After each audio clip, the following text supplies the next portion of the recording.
grandes gênios da pintura.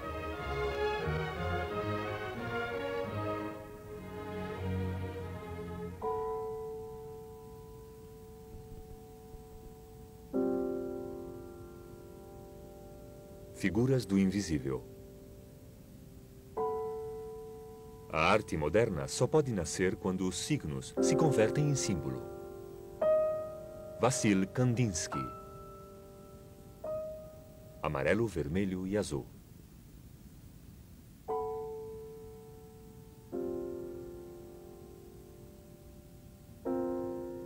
Museu Nacional de Arte Moderna.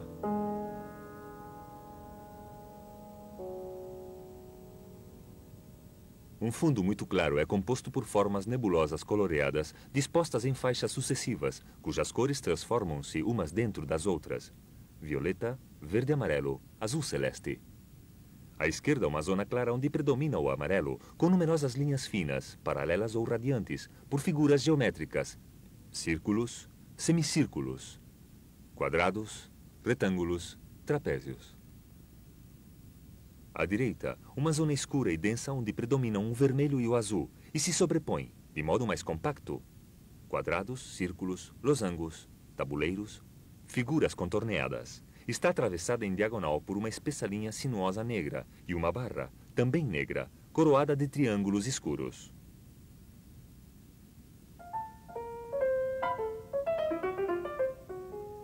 As formas equilibradas estão inteiramente situadas no interior do retângulo do quadro.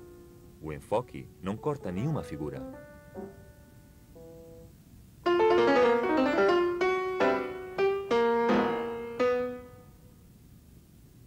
Pintado entre março e maio de 1925, amarelo, vermelho, azul, permanece exposto todo o verão em Zurique.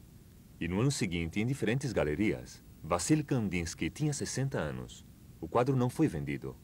Depositado por Nina Kandinsky, a viúva do pintor, no Museu Nacional de Arte Moderna de Paris, o quadro fez parte depois de uma doação quando se transferiram as coleções do museu ao Centro Georges Pompidou, aberto em 1977. Esta doação se completou em 1981 com o legado de todos os fundos de estudo do pintor.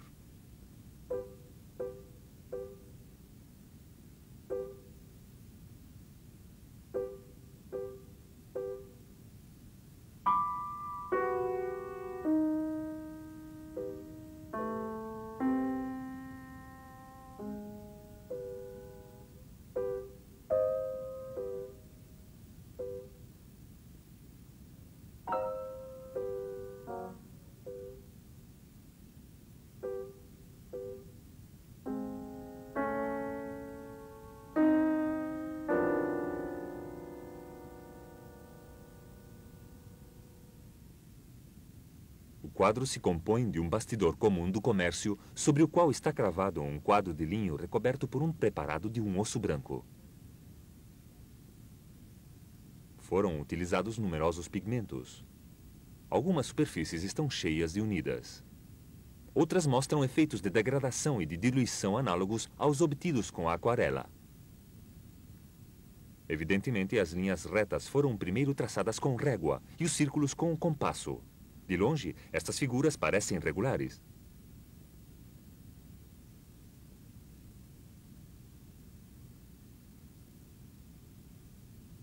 São foscas e lisas. Algumas superfícies foram, no entanto, realizadas com uma pintura esmaltada que reflete a luz. Há somente uns poucos empastes. As pinceladas só são visíveis nestas pastosidades. Em qualquer outra parte, as camadas de pintura são ligeiras, o quadro muito pouco carregado. No dorso estão inscritos com pintura negra o monograma do pintor, o número de inventário 314, a data 1925, e o título em alemão, Gelb, Rot, Blau, isto é, amarelo, vermelho, azul. Estas indicações figuram no catálogo doméstico, uma série de cadernos onde Kandinsky registrava suas obras, com a ajuda de um esboço sumário. Lá figuram também as dimensões do quadro, 1,27 m por 2 metros. Amarelo, vermelho, azul é frequentemente citado como um quadro exemplar da arte abstrata. Kandinsky é realmente um dos primeiros a produzir de modo contínuo obras não figurativas. Também é um dos primeiros pintores a gerar a teoria desta nova forma de arte. Quando ainda era estudante em Moscou, hesitando entre diferentes orientações, Kandinsky ficou marcado por um dos fardos de feno de Monet ao visitar uma exposição. Era incapaz de reconhecê-lo, e não reconhecê-lo foi penoso para mim. Pareceu-me também que o pintor não tinha direito a pintar de um modo tão impreciso. Sentia confusamente que o objeto desrespeitava o quadro. E notei com surpresa e desconcerto que o quadro não só atraía as pessoas, mas que além disso imprimia à consciência uma marca indelével, e que nos momentos mais inesperados se podia vê-lo com todo detalhe, flutuar diante os olhos.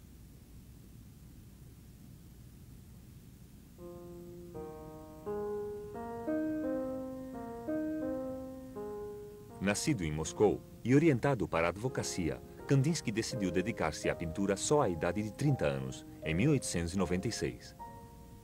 Se estabeleceu em Munique. Suas primeiras obras revelam procuras ecléticas, paisagens neo-impressionistas de grandes pinceladas, ou também cenas medievais russas, estilo fim de século, das ilustrações para contos de fadas. Abundam as princesas e os cavaleiros. O tema do cavalo é constante. Kandinsky funda a associação Phalanx, muito próxima à Jugendstil. Organiza exposições.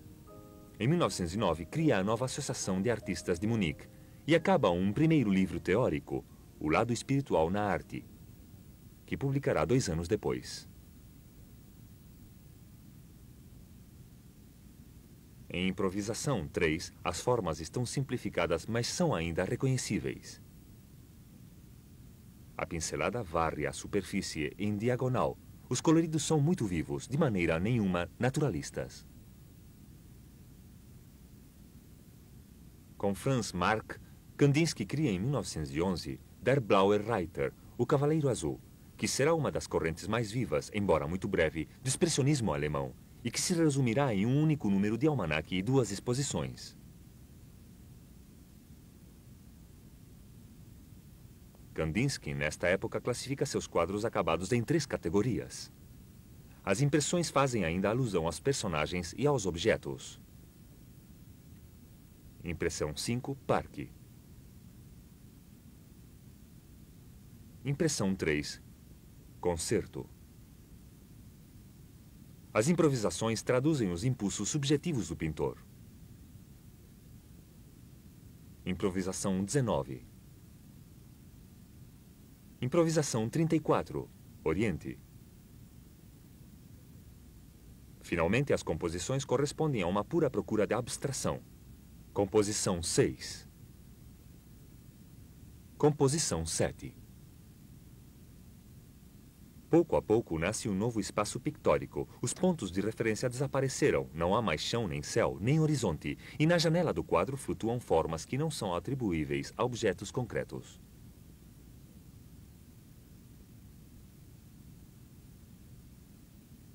No quadro com mancha vermelha, de 1914, a pincelada ainda era vibrante, multiplicada e dividida ao estilo dos pós-impressionistas, e a composição saturada, explosiva.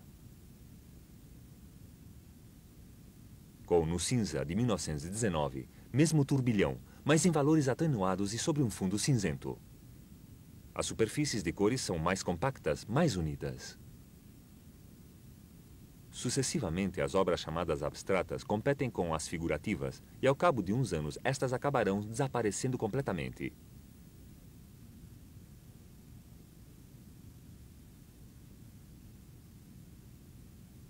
Ao declarar-se a guerra, Kandinsky regressa à Rússia e participa nas reformas do ensino artístico que seguem a Revolução Bolchevique.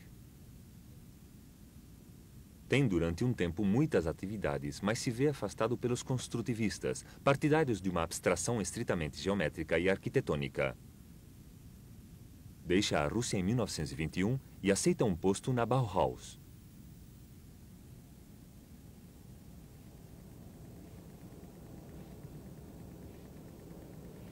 Fundada em Weimar, em 1919, pelo arquiteto Walter Gropius e transferida a Dessau 6 anos depois, a Bauhaus, ou Casa da Construção, é uma escola de belas artes resultante de um projeto ambicioso. A arquitetura é a síntese das artes plásticas. Artistas e artesãos, maestros e estudantes já não devem estar separados. A estética industrial deve unir o belo ao útil. O estilo funcional da Bauhaus marcará todo o século XX. Kandinsky ocupa o posto de maestro de formas no estudo da pintura mural.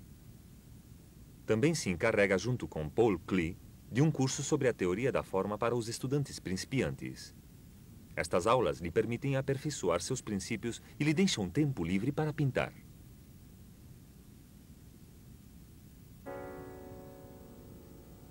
No quadro titulado Sobre Branco 2, de 1923, figuram todos os elementos que voltaremos a encontrar em amarelo, vermelho e azul.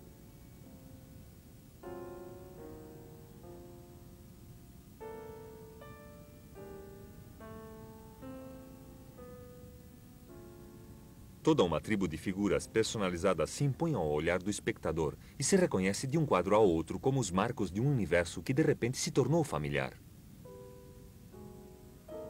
Os quadros, durante estes anos de ensino, mostraram formas sobretudo geométricas. Alguns círculos, 1926. Sobre as pontas, 1928. 13 retângulos, 1930.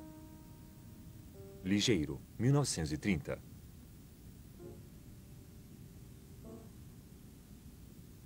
Entre as aulas de Kandinsky figurava o desenho analítico.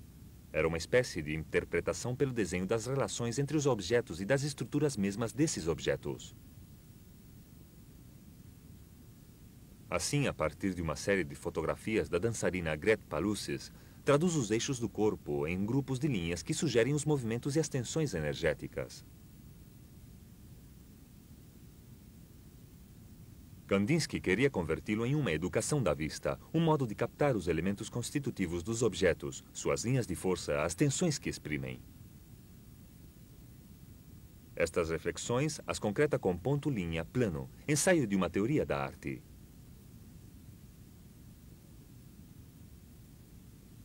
Para o pintor, o ponto é o ser elementar. Hoje em dia, um ponto em um quadro diz muito mais que um rosto humano. A linha é o ponto que perdeu o repouso. É direção, é tensão. A forma gráfica da linha corresponde à forma pictórica da cor. A vertical, a horizontal. Aos diferentes componentes do plano correspondem cores ou sonoridades.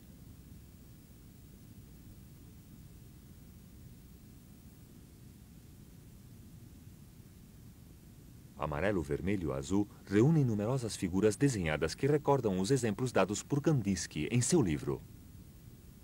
Linhas finas ou grossas, isoladas ou unidas em grupos. Arcos de círculos, círculos, pontos, linha sinuosa maciça.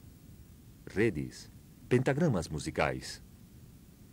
Todas estas figuras definem espaços coloridos ou criam tensões contraditórias, ou também introduzem ritmos e ressonâncias. São como os desenhos depurados de fenômenos mais amplos, como as alusões lineais, abstratas, a um mundo ainda mais complexo. Recordam as formas atormentadas dos quadros anteriores compostos desde 1910, mas as formas lobuladas da direita também anunciam o futuro. Após o fechamento da Bauhaus pelos nazistas, Kandinsky se exiliou em Paris e lá desenvolve, com humor e soltura, todo um mundo colorido marcado pelo formigamento microscópico e a exuberância da vida.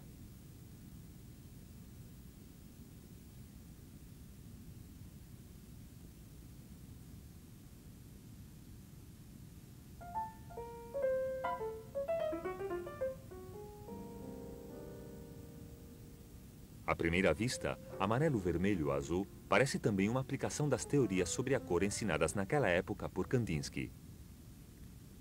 Porém, ao mesmo tempo em que se apoia nas teorias científicas modernas e as integra em suas aulas, o pintor privilegia a oposição entre o amarelo e o azul formulada por Goethe em sua teoria das cores.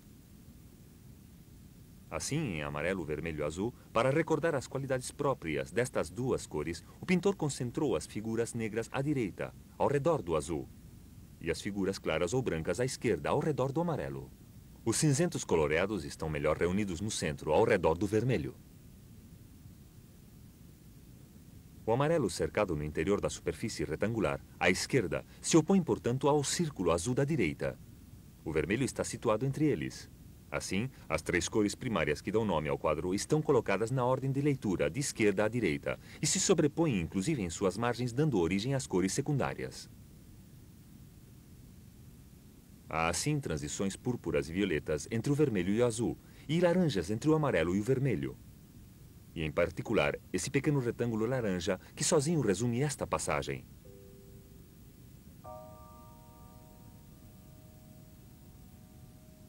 Entre os trabalhos que deve Kandinsky aos seus estudantes, figuravam exercícios sobre o contraste simultâneo. Se duas cores diferem por sua claridade, a mais clara parece ainda mais clara, e a mais escura ainda mais escura. Se praticavam exercícios sobre as escalas de tonalidades, sobre as misturas de cores, sobre as complementárias, sobre os contrastes de claridade. Em amarelo, vermelho e azul voltam a encontrar-se vários destes sistemas. O amarelo se torna mais verde e, portanto, mais frio na zona de brumas, acima à esquerda. O círculo azul, ao abrir-se, parece deixar escapar para a esquerda todo tipo de figuras amarelas, vermelhas, púrpura, violeta, que esquentam o centro do quadro.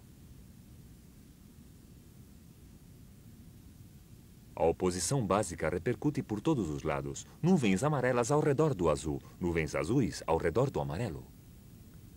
E a parte esquerda do quadro está bordeada de violeta, cor complementária do amarelo. Outras oposições: círculo branco, círculo negro, quadrados brancos e negros do tabuleiro. Porém, o que chamava sobretudo a atenção de Kandinsky eram as relações entre as cores e formas. Seu profundo desejo de síntese das artes o fez atribuir matizes às formas elementares, assim como a pirâmide, o cubo e a esfera. O pintor não aplica seus princípios de modo tão estrito nos seus próprios quadros. Em amarelo, vermelho ou azul, o azul é certamente um círculo. E há vários quadrados e losangos na zona vermelha formando uma grande cruz. Mas o amarelo não corresponde à sua figura básica, ou triângulo, mas sim aparece sob a forma de um retângulo aberto.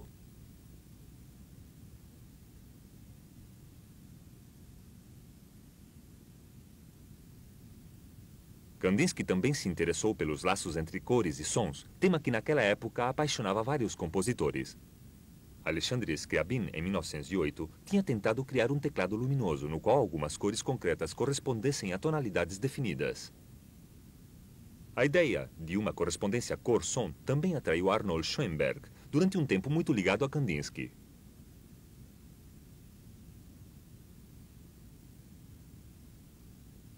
O próprio pintor havia escrito antes da Primeira Guerra Mundial várias composições cênicas unindo pintura, música, coreografia e luzes. As cores figuravam às vezes como autênticos atores. Mapas e maquetes foram preparados pelo pintor, mas estes ensaios não prosseguiram enquanto viveu. Este sonho de uma síntese das artes guiou várias vezes Kandinsky a outros projetos. Assim, em 1922, compõe uma série de pinturas murais para a exposição de Juri Frey, em Berlim.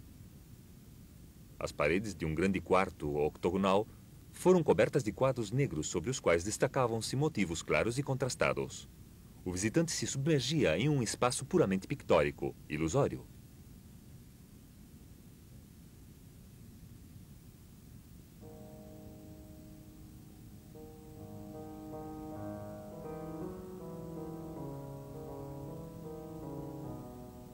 Em abril de 1928, o pintor cria decorados e trajes para uma representação dos Quadros para uma Exposição, de Mussorgsky.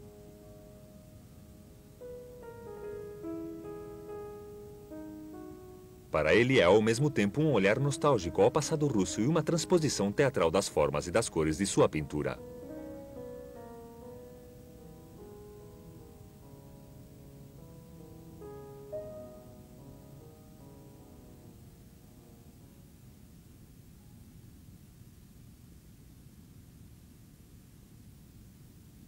No mesmo momento em que a abstração se impunha com tanta evidência em Kandinsky, outros pintores na Europa chegavam a revelações semelhantes.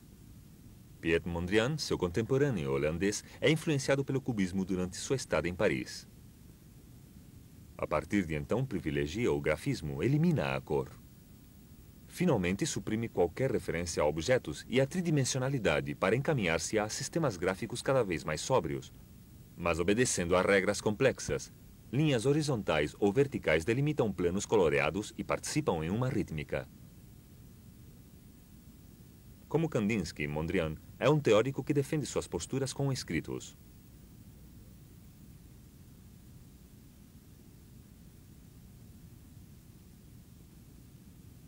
Kazimir Malevich, que começou com quadros inspirados primeiro no impressionismo e depois no fauvismo, toma parte nas manifestações da vanguarda russa em Moscou e São Petersburgo. Em 1915, mostra seus primeiros quadros abstratos e publica seu Manifesto da Supremacia. Consagrado à forma e à sua relação com o espaço, pretende chegar à essência mesma da forma e levar a pintura à perfeição, ao supremo. A partir dos anos 20, a abstração se converte em uma das correntes predominantes no mundo, com seus manifestos, suas escolas, suas tendências. Os partidários da arte abstrata pensam que é o grau mais acabado de uma evolução que reproduz o modelo do desenvolvimento técnico. Mas há pintores, entre os mais importantes, que continuam consagrados à figuração.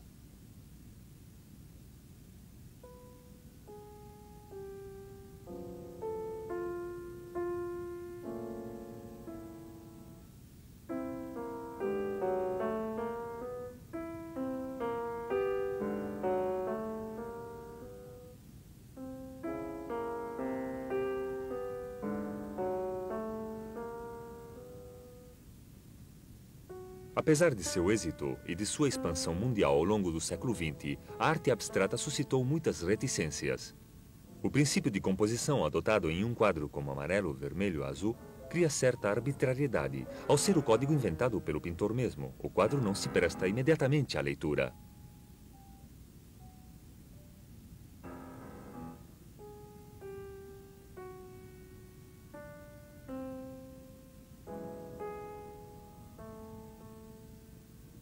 Mas qualquer visitante de museu se faz ou faz a outros as inevitáveis perguntas.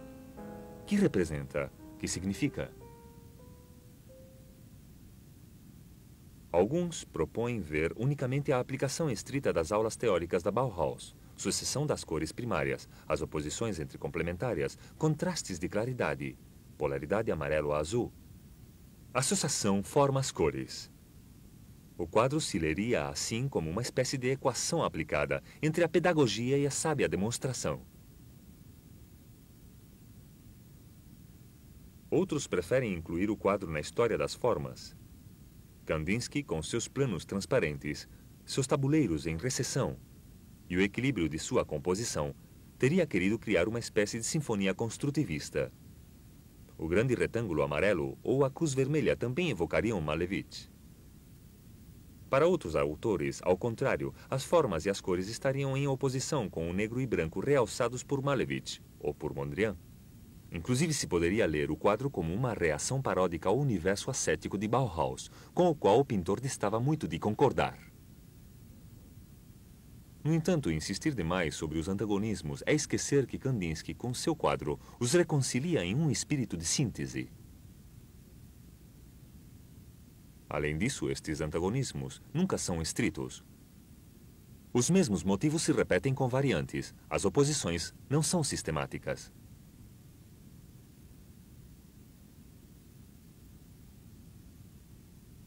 Um espectador que examina determinado quadro dificilmente pode abster-se de ordenar suas linhas e cores, fazê-los coincidir com elementos figurativos. Assim, na superfície clara da esquerda, é difícil não notar formas familiares. Um perfil humano de olho vermelho e negro que recorda as cabeças compostas. Ou também figurações do Sol. Sol em eclipse, ou inclusive Sol simbolizado por raios, e que também pode ver-se como um olho estilizado. Na parte direita se distinguem formas orgânicas contorneadas. Um autor deduz disso que há que ver neste quadro uma alegoria dos sentidos e da oposição cor-música. As imagens estilizadas do olho e da luz à esquerda correspondem à alegoria da orelha representada à direita pelas formas lobuladas. A linha negra e sinuosa à direita evoca a cauda de um monstro ou de uma serpente. As massas azuis, vermelhas, violetas ao redor evocam o peso do animal. A barra retilínea negra, parecida a uma lança, mantém essa linha na parte direita. Um autor evoca o combate de São Jorge contra o dragão. Kandinsky se baseia em um icono do século IX, representando a São Jorge. O pintor tratou várias vezes este tema, que concentra, por outra parte, dois dos motivos mais comuns de sua obra, o cavalo e o combate. A confrontação que se desenvolve em amarelo, vermelho e azul tem lugar sobre um fundo carregado de nuvens coloreadas, móveis e desvanecentes. Nos encontramos, pois, em um espaço que evoca uma cena celeste infinita. Um espaço ao qual recorreu frequentemente a pintura clássica. O pintor transforma as cores em personagens mitológicos que se esquivam, combatem, se voltam a encontrar e se acoplam, gerando novas cores e novas formas.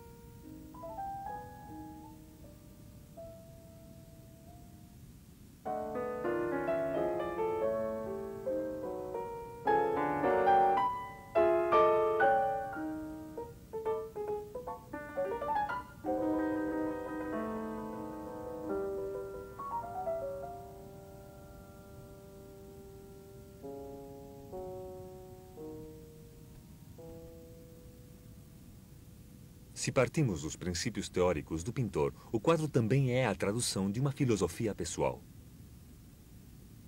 Em seus escritos, Kandinsky insiste sobre a oposição exterior e interior e afirma a prevalência absoluta de uma necessidade interna. A forma é a expressão externa do conteúdo interno. O quadro revela êxtase, iluminação, aparição.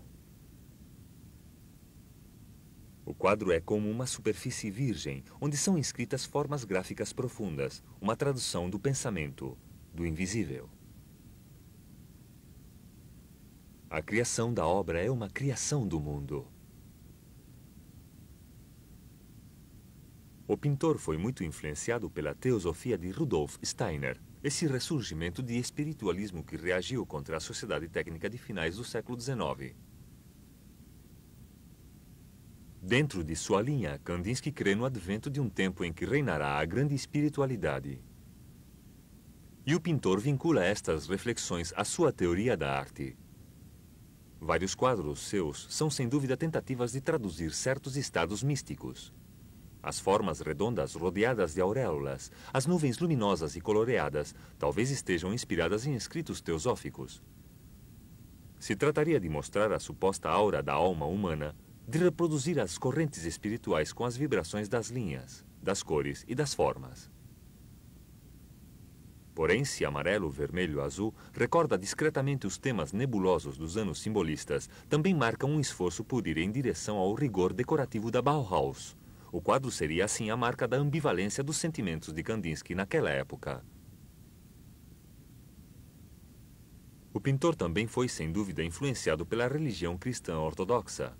Nos ícones russos há adornos estilizados ou geométricos, quadros ponteados, realizados com mosaicos, signos litúrgicos negros e brancos. É difícil não comparar estas imagens às de Malevich ou Kandinsky.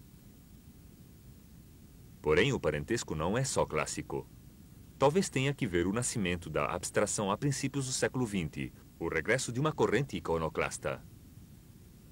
Em Bizâncio, nos séculos VIII e IX, os iconoduli, partidários das imagens, se opuseram aos iconoclastas, adversários de qualquer representação das figuras divinas.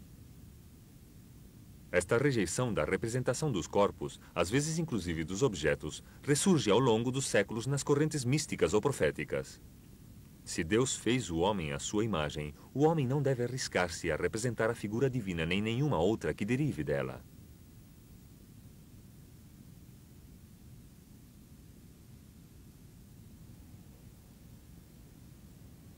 A grande espiritualidade não teve espaço, mas os quadros e Kandinsky estão nos museus, estes novos lugares de peregrinação. e continuam oferecendo ao visitante seus furiosos combates, suas cascatas de formas desordenadas, suas catástrofes enigmáticas.